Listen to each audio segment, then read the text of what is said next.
दोस्तों ये asparagus fern है जिसको हम हैंगिंग, आपने कई जगह देखा होगा कि हैंगिंग पॉट्स में भी लगाई जाती है, गमलों में भी होती है और बहुत हरी भरी और काफ़ी बड़ी बुशी हो जाती है ये। लेकिन अगर ये रूट बाउंड हो जाए तो आप देख सकते हैं इस तरह से इसके काफ़ी पौधे सूखे सूखे हो जाते हैं। ठीक है, इसको आप नर्सरी से भी ख़रीद सकते हैं या फिर इसमें कुछ समय बाद इसमें बीज आते हैं। जब ये मैच्योर हो जाती है, बड़ी हो जाती है, तो इसमें बीज भी आते हैं। तो ये गमला छोटा है, आप देख सकते हैं इसमें कितनी बुरी तरह से ये रूट बाउंड हो चुकी है।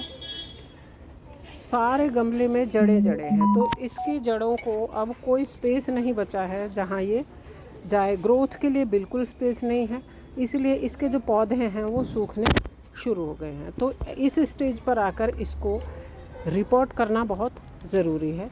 तो इसमें बहुत जड़ें बन गई हैं, इसको मैं अलग अलग कर लेती हूँ। आप देख सकते हैं इसमें बहुत सारे ट्यूबर्स बन गए हैं। ये इनको भी हमें डिटैच करना है, यानी कि इससे अलग करना है।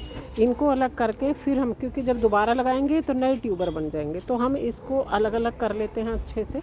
और अगर आपके जो ये नहीं हो रहे हैं, ज़्यादा दिक्कत है, तो आप इनको पानी में डालकर भी छोड़ सकते हैं कुछ समय के लिए। ये देखिए मैं अलग कर देती हूँ, कुछ अपने आप ही टूट रहे हैं, अलग से पूरे बंच इसमें ट्यूबर के आ गए हैं। तो इस समय इसकी ग्रोथ रुक जाती है बिल्कुल, और ये बहुत ही खूबसूरत लगता है, एकदम घास इस वाली लुक इसकी होती है और लंबा हो जाता है। साथ ही इसमें बीज भी बनते हैं, तो इसको आप कई बार बीज से भी उगा सकते हैं। थोड़े बड़े गमले में अगर आप लगाएंगे तो ये ज़्यादा अच्छे से फैल जाता है। बाकी इसको हैंगिंग पॉट्स में भी लगाया जाता है और ये एक डेकोरेटिव प्लांट है। तो इसको अलग अलग इसके टुकड़े टुकड़े करके मैं इसके जो ये हैं ट्यूबर्स हैं इनको अलग कर देती हूँ। इनको अलग करना बहुत ज़रूरी है, क्योंकि ये सारी इसकी जो मिट्टी की एनर्जी है ये सारी सक कर ली, और पूरी तरह से आप देख सकते हैं ये आप इसकी जड़ें पूरी तरह से जकड़ गई हैं। और ये इतने ज़्यादा इसमें ट्यूबर बन गए हैं कि इनको अगर हम नहीं निकालेंगे तो ये इसकी ग्रोथ बिल्कुल नहीं होगी। ये इसके देखो कितने बड़े बड़े बंच एकदम अलग जरा सा करते ही इसमें से निकल गए हैं। तो इनको हटाना बहुत ज़रूरी है रिपोर्ट जब हम करते हैं इसको। और रिपोर्ट करके इनको हटा के जब हम इसको लगाएंगे तो ये बहुत बड़ी और ये हरी भरी हो जाएगी।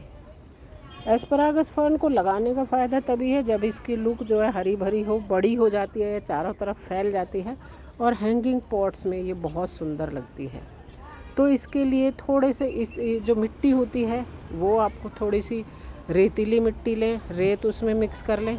खाद इसमें जो है वो वर्मी कंपोस्ट या गोबर खाद आप मिला सकते हैं। बाद में इसको फिर आप लिक्विड फर्टिलाइज़र देते रहें, कोई बहुत ज़्यादा केयर की इसको ज़रूरत नहीं होती। तो इसके लिए इसमें से हटा के मैं ये 2 तो बना दूँगी हैंगिंग पॉट्स। ये जो रेलिंग प्लांटर हैं इनमें मैंने छेद कर लिए हैं, और ये मैं हैंगिंग प्लांटर इसमें बना दूँगी। तो इसमें एक से ही आप कई सारे रूट से इसको डिवाइड करके कई सारे प्लांटर बना सकते हैं। चाहे आप रेलिंग प्लांटर बनाएं या ऊपर लटकाने के लिए कोई भी हैंगिंग प्लांट बनाएं।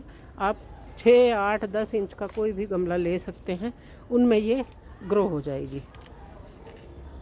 अगर रूट बाउंड हो जाती है तो इसके पत्ते जो हैं वो पौधे कुछ जो सूखने शुरू हो जाते हैं। तो सूखे हुए पौधे और ट्यूबर दोनों को इसमें से हटा देना, और थोड़े सा अब एक बंच मैंने उसमें डाल दिया है और एक बंच डाल दूंगी मैं इसमें दूसरे में।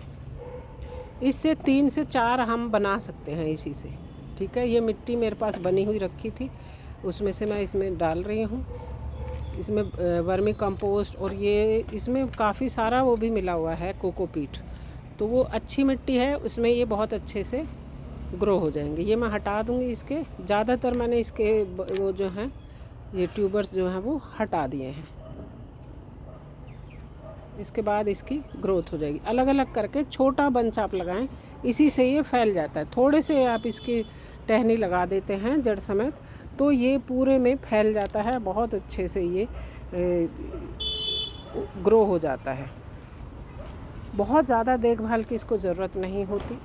धूप में आप इसको रखिए, और ये बहुत हार्डी पौधा है। गर्मियों में, जिस गर्मी में जो बहुत ज़्यादा गर्मी जब होती है, जब ज़्यादातर पौधे सर्वाइव नहीं कर पाते, उस गर्मी में भी ये हरी भरी रहती है। तो ये बहुत हार्डी पौधा है, और इसमें ये जब ट्यूबर ज़्यादा बन जाते हैं तो समझिए आपको इसको रिपोर्ट करना है। ये देखिए कितने बड़े बड़े ट्यूबर्स इसमें अभी हैं, पूरे बंच इसमें बने हुए हैं।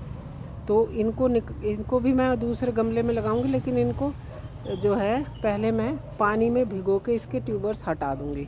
ये इनमें मैंने डाल दिया है पानी और ये मेरे हो गए हैं 2 गमले तैयार। पहली बार में इतना भर के पानी डाल देना है कि इसमें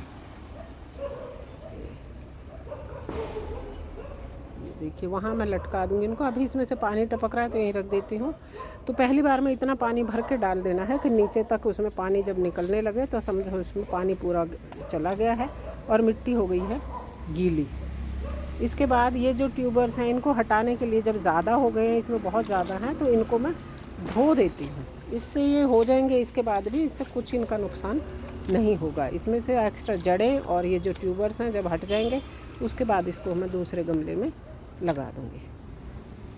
अब थोड़ी अगर नहीं ये मिट्टी हट रही तो थोड़ी देर के लिए आप पानी में इसको छोड़ सकते हो। तो इसके ट्यूबर्स को हटाने के लिए आप पानी में इसको धो सकते हो। और उसके बाद एक ये बड़ा बंच मैंने इसका ले लिया है। बाकी जितनी भी एस्परागस बची है फर्न उसको मैंने इसमें ले लिया है और इसमें मैंने रेत मिक्स कर दिया है। इसकी पुरानी मिट्टी ही मैंने ले ली है और उसमें मैंने रेत जो रिवर सैंड होता है वो मिक्स कर दिया है, जिससे ये मिट्टी जो है वो नई मिट्टी जैसी हो जाएगी। इसके कंकड़ इसमें रख देती हूँ। थोड़ा बड़ा अब मैंने गमला ले लिया है, उससे वो बहुत ही छोटा सा गमला था, तो इसमें अब मैंने बड़ा प्लास्टिक का है लेकिन थोड़ा उससे साइज़ जस्ट डबल है इसका, तो इसमें ज़्यादा समय तक रहेगी। और इस तरह से एक ही गमले से मेरे पास ये एस्परागस फर्न के 3 गमले बन गए। तो इसको ये बहुत हार्डी पौधा है, बहुत ज़्यादा केयर की ज़रूरत नहीं है। पानी जब मिट्टी सूख जाए तब डालना है। मौसम की मार ये झेल सकती है, गर्मी सर्दी दोनों में ही ये सर्वाइव कर जाता है। तो आप इसको, जो बहुत गर्मी में जब कोई पौधा नहीं चलता उस टाइम पे ये पौधा बहुत अच्छे से हरा भरा रहता है।